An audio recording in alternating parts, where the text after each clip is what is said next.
Emily asked me to put a picture up, so I found one that's a couple years old, but it still looks fairly like me. And you can see that my first name is actually Mariam, but nobody ever called me that except my first grade teacher. So you heard that Emily referred to me as Jean, and that's fine with me, just so everybody knows. Let me say that Emily said that you guys were interested in strategies for early grades, so I want to focus on that, and I want to focus on informational text. And before we go into the strategies, I just want to have a real brief overview of informational text types, and then we'll focus on the strategies. But the reason I want to talk about informational text types is because there's a lot of variety in how people refer to these terms, and I just wanted to make sure that everybody was clear on what I am meaning. So sometimes I use the term informational text to mean exactly what I would say if I said nonfiction. But I want to warn you that occasionally when you're reading a research article or you're listening to somebody talk, they may use the two terms a little bit differently. In America, we have now the Common Core State Standards that some of you may have heard of. The Common Core State Standards, probably just by coincidence, not because Sharon and I did it, but they actually use informational text the same way we do, and we use it to include all nonfiction.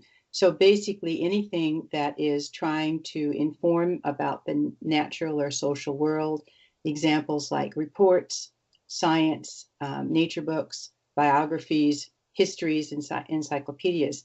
And the reason I mention it is because some people might refer to nonfiction as just literary type nonfiction, and we include literary type nonfiction, but we're also including all these other types of anything that's intended to inform about actual things that are true. So just real briefly, there are a whole category of informational text that basically use narrative writing. So they use the same kind of writing that sounds a lot like stories, but they're not stories. They're attempting to present information.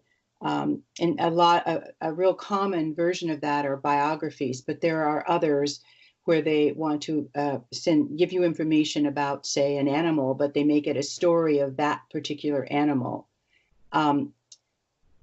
So that's quite common. And but the kind that I am particularly going to be focusing on is exposition, which is non-narrative writing. And then there are some books that mix the two. I'll show you a quick example, and then we'll move on to the comprehension. So for the narrative informational, they really do, they often, even with stories about animals, they're giving you accurate information, but they'll turn it into having a character of, a particular parrot, not parrots in general. And those often need to be read sequentially. They don't often have text features. You have to go through them sequentially like you would with a story. This one is just a quick example. This is a biography about Snowflake Bentley. His name was actually William Bentley, but it's an award-winning book. It was a Caldecott Award winner, and it's quite an engaging book, but it's written in story form. This is the guy that discovered that snowflakes aren't all alike. And anyway, you can see from this that in the days when farmers worked with ox and sled and cut the dark with lantern light, there lived a boy who loved snow more than anything else in the world. And it goes on like that. So it really very much sounds like a story. In contrast, the ones that often get neglected more in the early grades are the expository ones that are reports or general references, not about a particular parrot, Sally the parrot, but parrots in general. And often these can be read, some of them need to be read in sequential order, but many of them don't. You can go into it using the table of contents, and you can look for like the section on habitats or the section on early education if it's a biography. So let me give you an example of that. This is an animal book for young children. This tiny green tree frog is so small that it could sit on your thumb. It hides from its enemies among the green leaves. Tree frogs have sticky fingers and toes. and it goes on like that. So that's a totally different flavor than a story. One other one, here's one for older kids, The Life and Times of the Peanut. These are engaging books, but they're not story format. They are expository. And the reason I bring it up is that I'm going to focus mainly on expository texts today because those are the ones that get neglected more. I won't spend too much time on it, but just so you know that there are some books that mix the two. So Snowflake Bentley that I just mentioned, it's mostly story narrative, I should say. It's accurate, but it's narrative. But it does have sidebars every so often with expository insets that tell you a little bit more about Snowflake Bentley. So that's a little background. I include all of those as informational text, and I would also call them nonfiction. But today I want to focus mostly on the expository. So let's move on to the main focus today, which is comprehension instruction. And I think it's important to mention that comprehension is really the goal of reading. And so teaching comprehension should be an important part of early reading instruction. And it's important to point out that comprehension can be taught in all the content areas using informational text. And as I said, I'm going to be focusing on expository text today, but you can use the other types of informational text too. And it's important that comprehension instruction, that you think about it all day, not just during so-called reading instruction time. For example, when students are studying social studies or science or even math, it's important that comprehension strategies are part of what goes on, because strategy instruction can help students learn to comprehend, and that's what we're all about with reading. A few points before we get into some specific strategies. It's important to keep in mind that you really should teach strategies in a real context, not in isolation. So it's not like, okay, here's 10 minutes on strategies, and then when we're done with that, we'll move into something else. You need to mix it into a real context. It's really important that children learn and practice strategies in the context of real reading for meaning. So the strategies are in service of the meaning, not the other way around. So if you use strategies in the quest for comprehension in authentic situations, that will prevent the problem of children who can perform a skill in isolation, but they can't transfer it to reading.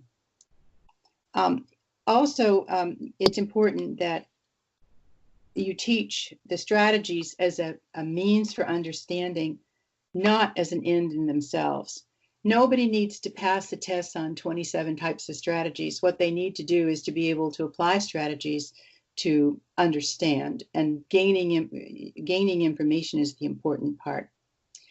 And then we also need to be clear that strategies need to be taught with the understanding that strategy use depends on the text, the reader, and the purpose. In other words, children need to use strategies as needed. There's no one formula for all text and all readers and all purposes. And then one more point. Strategies can be taught using read-alouds or in small or large group instruction. Any of those would work. So this means that children can be taught comprehension strategies even before they're fully fluent readers, because they can start learning about things as read-alouds. In fact, strategies can be taught even before children are reading. And a lot of researchers have argued that it might even be easier to do that, that if you're doing, say, a read-aloud, even before children can read themselves, they can learn the strategy. And then as they learn to read more on their own, teachers can remind them to apply the strategies that they're already familiar with from reading. So what are some strategies that are particularly useful for informational text? And I think that as we go through this, you'll see that if you're familiar with strategies for fiction stories, many of them have counterparts that we can use in informational text. The focus will be a little bit different, but you should see some familiarities.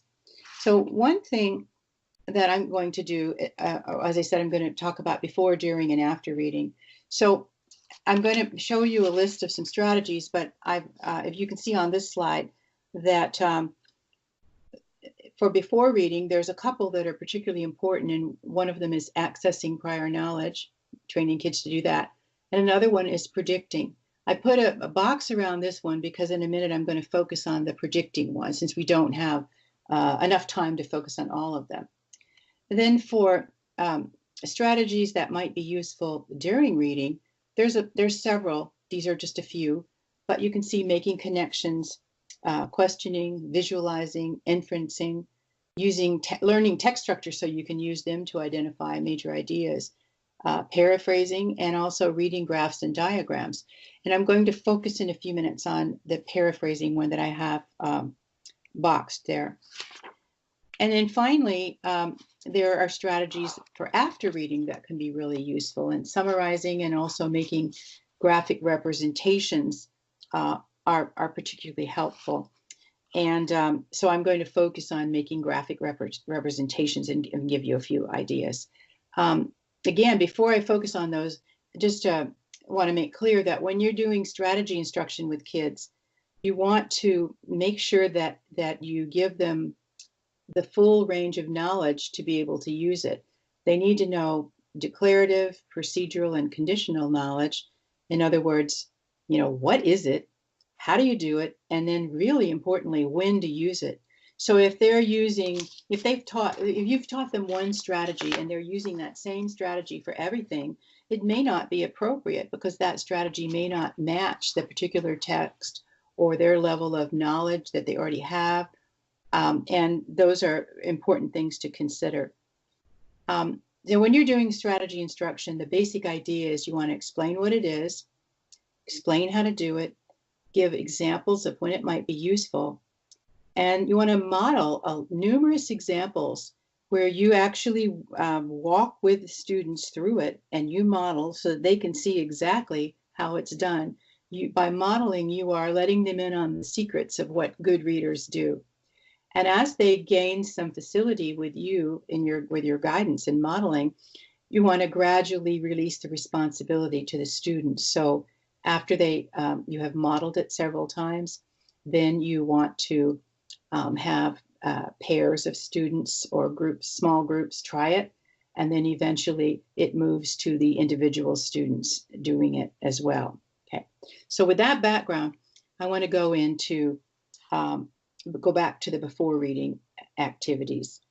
And the goal with before reading to keep in mind is that you want to do all of these things, and you may not need a separate strategy for each one. These all can work out of well-done strategies, but you want to activate students' prior knowledge because anything they already know about the topic will help them to understand better. You want to assess what they already know so that you can fill in blanks. And that allows you to provide other information that they don't already know before they start reading. And you also want to arouse their curiosity so that they'll be thinking about, what is it do I want to learn from this informational text? And all of those things will contribute to motivating kids to read. So when you see in a minute the examples I'm going to talk about with predicting, you can see how it would be easy for kids to get excited. So for predicting, many of you are probably familiar with predicting in stories, but predicting in informational text is different. So in stories, you're predicting about, what do you think is going to happen? What do you think the characters are going to do? How do you think the problem is going to be solved? And so on. But in informational text, you're more concerned with predicting what kind of information this author has probably included. So if it's a book on animals, you may be talking with the kids that there'll probably be a section about their habitat. There'll probably be a section about the foods they eat. There'll probably be a section about reproduction and so on. So these are all things to consider when you're predicting. Now, let me give you some examples. So I don't know how many of you are familiar, but one children's author who has written a lot of books, and he's got some really engaging books, is Steve Jenkins. So there's one called Slap, Squeak, and Scatter, How Animals Communicate. And I want to give you an example from a third grade teacher who was demonstrating the predicting strategy with this book. So first he read the title and he showed the children the book cover. And then he reminded them that good readers predict what a book is about before they read. And he invited the children to predict what kinds of information would be in the book. When the children seemed a little stuck, he moved to modeling. So he said, well, let's see. It says how animals communicate. So I would predict that the author will tell us what the animals might want to communicate. Maybe where there's food, or maybe where there's danger. I guess he'll also tell us how animals communicate, since they don't talk the way we do. Because the title is Slap, Squeak, and Scatter, I predict that some of the animals may slap something to communicate, and some might squeak. I don't know what it would mean to scatter. So that's when he modeled this, then the kids see what kinds of things to start thinking. And at this point, the kids became very engaged, and they started talking about which animals might squeak and which ones might slap. And if you think about the purpose of activating prior knowledge and curiosity, that kind of involvement in asking questions is exactly what you want to do before kids reading, now that they're eager to do that. So then the teacher directed the kids' attention to another prediction. And he said, what might animals be trying to communicate? Because remember, the last part of the title was How Do Animals Communicate? So then after the kids discussed that, then the teacher had them take a picture walk through the book.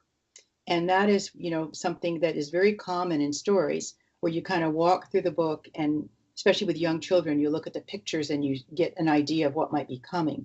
Well, with informational text, you can do the same thing, but you're going to find other features in that, like boldface or comments and captions that might give them ideas. So when after they did that picture walk and they looked at the illustrations and so on, they added more predictions about what they thought might be in the book. And then he reminded them about predicting what will be in the book is a good way to be active readers, and that they can always use the strategy with information books. And as the kids read the book, they checked their predictions, and they frequently commented on particular information that they had predicted. When they found it, they said, great, that's exactly what we predicted. So at the end of the lesson, the teacher reminded the students about predicting what information would likely be in an information book. And then he checked their understanding by holding up another book. In fact, he at this point, he held up a book called Bats, Biggest and Littlest. And then he asked the kids to predict what kind of information might be in it. And he put that book in the reading corner and suggested that at some point when they have a chance, they might want to go get that book during independent reading time and check their predictions. So that's an example of the kind of thing you might do with an information book before reading.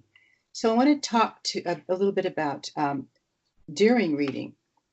And the goal during reading would be, as you can see on the slide here, that you want the kids to be actively engaged in the reading, and you want them to be monitoring, am I comprehending this? And what to, eventually you're going to teach them what to do. If they're not, they can go back and reread and so on.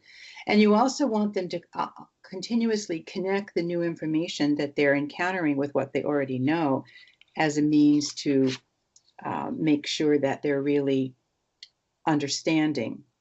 So let me give you an example of this. One of the things that is really helpful during reading is paraphrasing.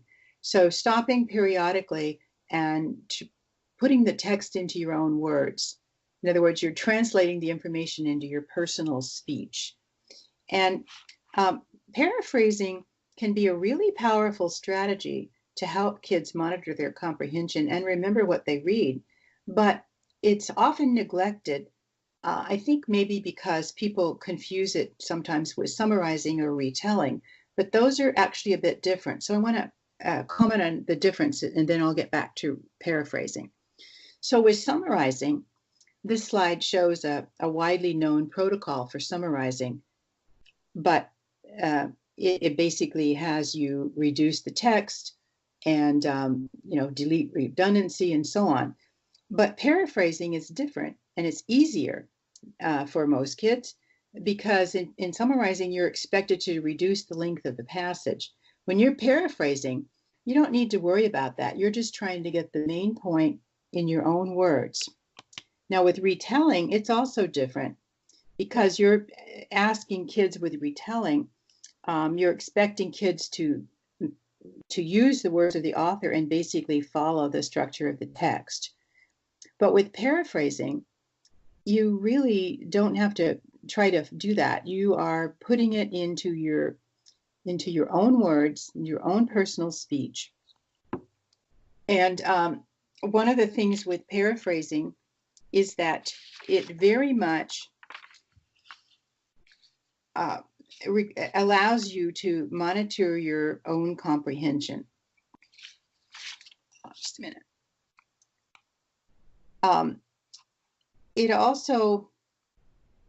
It's pretty clear if you've just read something and then you try to put it in your own words and you can't do it, then you quickly realize that you don't understand it. So it forces the reader to return to the text and reread and use fix-up strategies to repair comprehension.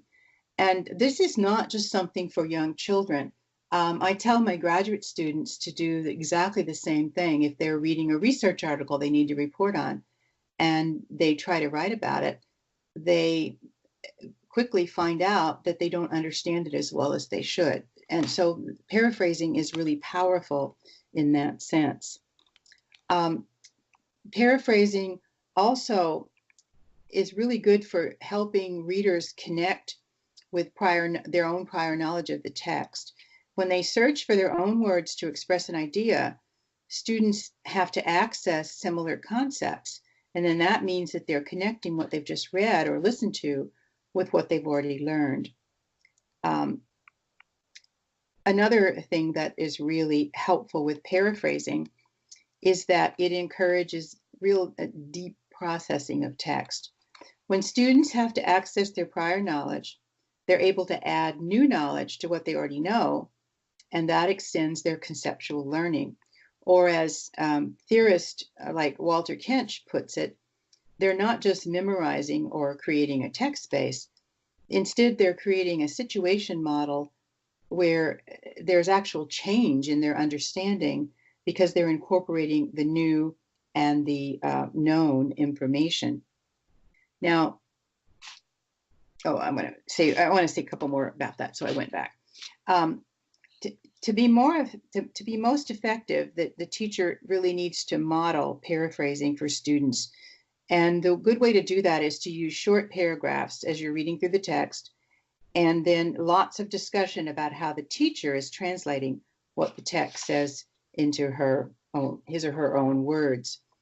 And as you do that, and students see what you're talking about, then they can practice paraphrasing in pairs. They stop periodically, paraphrase it, and move on to the next section of the article or the book.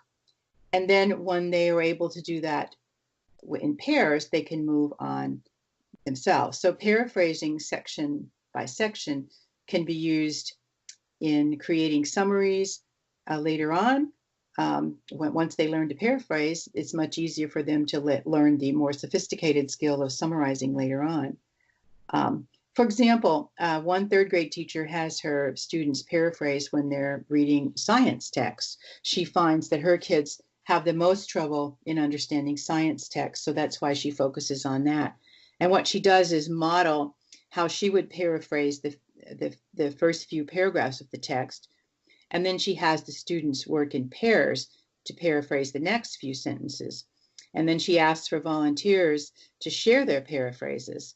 Now, if there's a difference in the paraphrases, it doesn't matter as long as the ideas are accurate and they show comprehension. And she finds this strategy is really particularly important for students who seem to think that just pronouncing the words correctly and quickly is the goal of reading. And we know that somehow some students do get confused and think that they're just supposed to sound good, and they forget that they're supposed to also be understanding it. So now I want to move to quickly for an example of after reading. And the goal for after reading is that students should be reflecting on what they've read, integrating new knowledge with what they already know, and think about how the reading might be related to their own lives, and be able to apply new knowledge into new situations. And when kids engage in this type of reflection after they've read, whether it's in language, writing or talking, or in pictures, whatever form it's in, it really helps them check their reading comprehension. So I want to focus today on one really valuable after reading strategy, and that is pictures or graphic representations. And it takes a deep processing for kids to convert something they've read or heard into a graphical representation. And that processing strengthens children's understanding and increases how long they actually remember the information. And that's really important. We don't want kids just to remember it for that day. We want them with informational texts to remember the historical or the scientific concepts that they have read. So pictures and other graphic representations are really useful for this. They let young children show their understanding, and often it's easier for them than writing in complete sentences. So if you can find out that they're actually understanding it, you can help them develop their writing skills later on. Often graphic representations help children reflect on what they've learned from reading independently or listening to a read aloud. And there are all kinds of possibilities. I've listed a few there in the second bullet on the slide. And there's pictures with captions, concept maps, diagrams, cause-effect graphics, compare contrast charts, and timelines, and many other possibilities. But I want to give you an example or two. Here is an example of a first grader's diagram about snakes after the children in his class had read the book Snakes by Melissa Stewart. There are other ways that might work for this. Children could draw the most important things that they learned from the book, such as snakes with fangs, snakes shedding their skins, snakes swallowing their prey. This one has labeled basically the scales and the venom, the teeth, and so on, which it gives you the features that this child actually learned and clearly demonstrates to teachers and to kids themselves that they really did learn something. Here's another one. This is a diagram of a first grader's understanding of the book that they had read in class, which was on the life cycle of the butterfly. So based on this drawing, we see that the kid has reflected back on what he learned, but it's also really clear that teachers can make a judgment that it was successful. The kid really did understand. Another type of graphic representation that it can be useful is the concept map. And here's an example. This one is an example in which the kids had read Dolphins by Sylvia James, and they have organized what they learned about dolphins in this concept map. And you can see that dolphins, they have identified where they live, the parts of the body, the sounds, and the baby dolphins. And it's pretty clear that they have really managed to learn something about that topic. Now, you could use the same kind of concept map on the book like snakes that we were just looking at.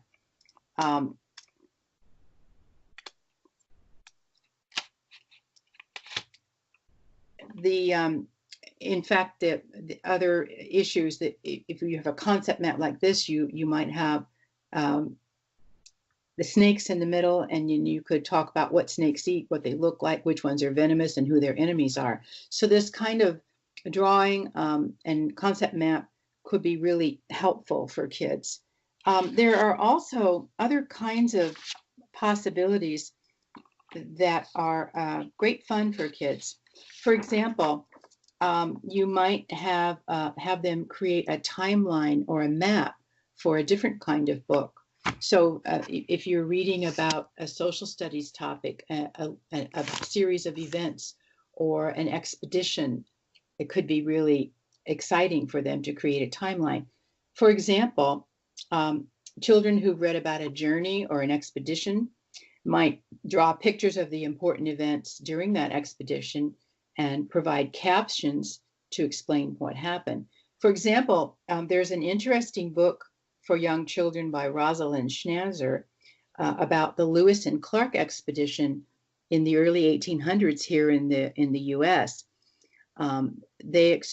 Lewis and Clark explored the whole western United States, which was then pretty much unexplored by the U.S. government. And they went from Pennsylvania to the Pacific Ocean. And for those of you who are familiar with U.S. history, you know that this was really an epic journey.